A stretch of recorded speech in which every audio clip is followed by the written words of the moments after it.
ऐसे लगता है जैसे नाचने वाले इकट्ठे हो गए सब। विवाह परंपरा है, वेद सम्मत है महाराज, थोड़ा इसके व्यवहार में हमको ध्यान रखना चाहिए। तो अगर चाहते हो आपकी बेटियां खुश रहें, समय मां पार्वती का विवाह हुआ और जब विदाई का समय नजदीक आया, बड़े गजब की बात है। इस प्रसंग पे आपका जितना मन लगेगा आपको उतना ही शिक्षा मिलेगी। और ये कोई ज्यादा वैसा रोचक प्रसंग नहीं है, पर घर चलाने वाला परफेक्ट प्रसंग है और शिव पुराण में है। और इस प्रसंग को सुनने से हमें बहुत कुछ सीखने को मिलेगा। जिस समय ये लगा कि अब बेटी की विदाई करनी है, मैना जी को, पार्वती जी की विदाई करनी है, तो महारानी ने एक विद्वान ब्राह्मण पत्नी को बुलाया। किसको बुलाया? ब्राह्मण पत्नी को। ब्राह्मण को नहीं, उपदेश किसे देना है? पार्वती जी को। तो अगर देवियों का मामला है और वो भी पर्सनल इशू है, उसको बताना है, तो ब्राह्मण को नहीं, ब्राह्मणी को बुलाया।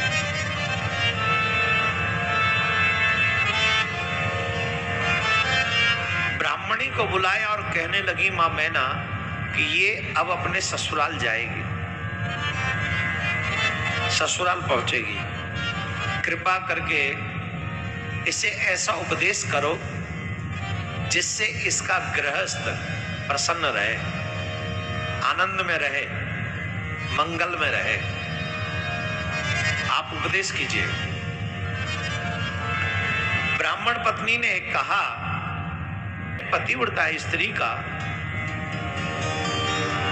प्रभाव बता रही हूं, ध्यान से सुनो। जो इस संसार में पतिव्रता स्त्री होती है, जो इस संसार में पतिव्रता स्त्री होती है, उससे ज्यादा धन्य और महान कोई नहीं।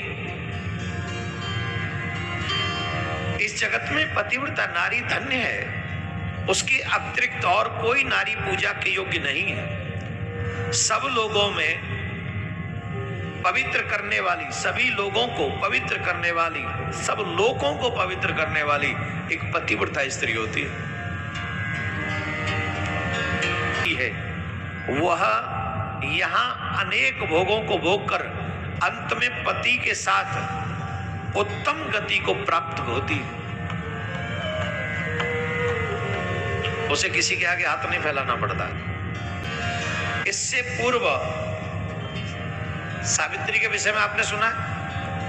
सत्यवान सावित्री सुना है? सुना है कि नहीं? कई माताएं तो व्रत करती है। अब उस सावित्री के पास एक्स्ट्रा क्या था? क्या था सावित्री के पास? सिवाय पतिव्रत धर्म के, पतिव्रत शक्ति के, उसके पास क्या था? पतिव्रता का वो बल है कि यमराज से अपने पति के प्राणों को ले आई। यमराज से,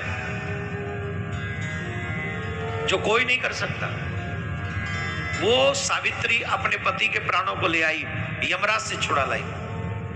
पूरा ध्यान पत्नी को रखना चाहिए। जैसे पति घर में नहीं है और कोई पीछे से द्वार पे भिक्षा मांगने के लिए आ गया और पत्नी ने उन्हें ऐसे ही लौटा दिया, तो आपके पति का गृहस्थ धर्म नष्ट हो गया। सामर्थ्य अनुसार उनकी सेवा अवश्य करनी चाहिए। जो भी द्वार पे अतिथि आए, अगर भगवान ने मुझे सामर्थ्य दी है तो जो वो चाहे अतिथि, वही मुझे करना चाहिए। यही गृहस्थ धर्म है। एक सृष्टि बनाने वाले, एक पालन करने वाले, एक संहार करने वाले, तीनों को बच्चा बना दिया किसने? आजकल इस पतिव्रता स्त्री की बात को बताएं तो सब कहेंगे मजाक कर रहे हैं पंडित जी, लोग पागल बनाते। क्यों? हमारी उतनी कैपेसिटी नहीं, हम अपनी इच्छा अनुसार जीवन जीना चाहते हैं, उनके प्रभाव को नहीं। उस प्रभाव को हम नहीं जानते कि उसका प्रभाव क्या है। ब्रह्मा विष्णु महेश कांपते पतिव्रता स्त्री से, बच्चे बना दिए।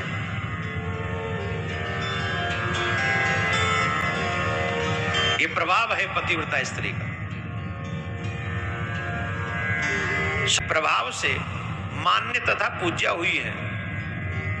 हमें ये बात समझनी चाहिए देवी, पतिव्रता स्त्री किसको कहते हैं?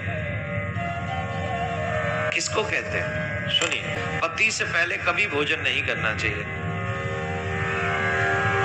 और आप सब ऐसा करती हैं मुझे मालूम। जब पति देव भोजन कर लेते उसके बाद ही, सच्ची बोल रहे हैं हम, ऐसे नहीं। कौन कौन करती है ऐसा? कई बार ऐसा होता था कि पति बाहर गए हुए किसी कार्य से, अब पता ही नहीं विदेश में है, पति देश से बाहर है या देश में ही है, घर से बाहर है। अब कैसे पता चले कि पति ने भोजन कर लिया होगा? तो ये बहुत सुंदर वर्णन किया गया। वो देवियां हमेशा 4 बजे भोजन करती थी। क्यों?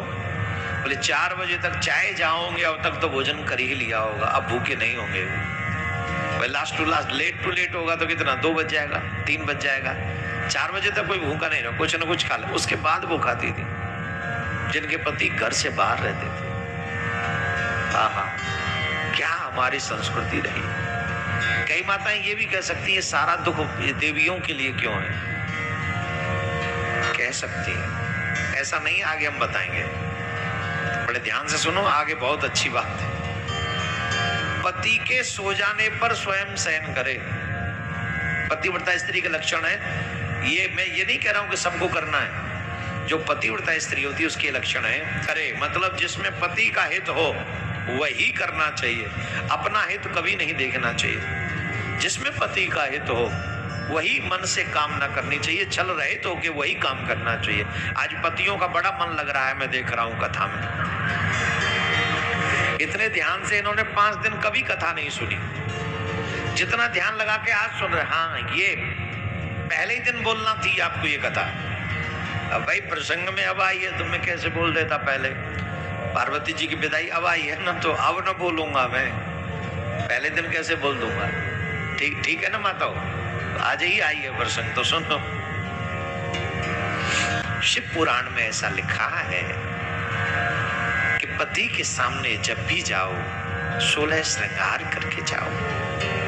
अरे बहुत खर्चा बढ़ रहा है शिव पुराण के अनुसार, थोड़ा और एक्स्ट्रा कमा लीजिए नाथ, पर हम शिव पुराण का उल्लंघन नहीं कर सकते। अब बताइए इसमें आपका हित है कि नहीं? कितना सुंदर श्रृंगार, वो आप अपने हाथ से करना, कहीं पार्लर वालों को पैसा वाला बनवा दो, वो नहीं, अपने हाथों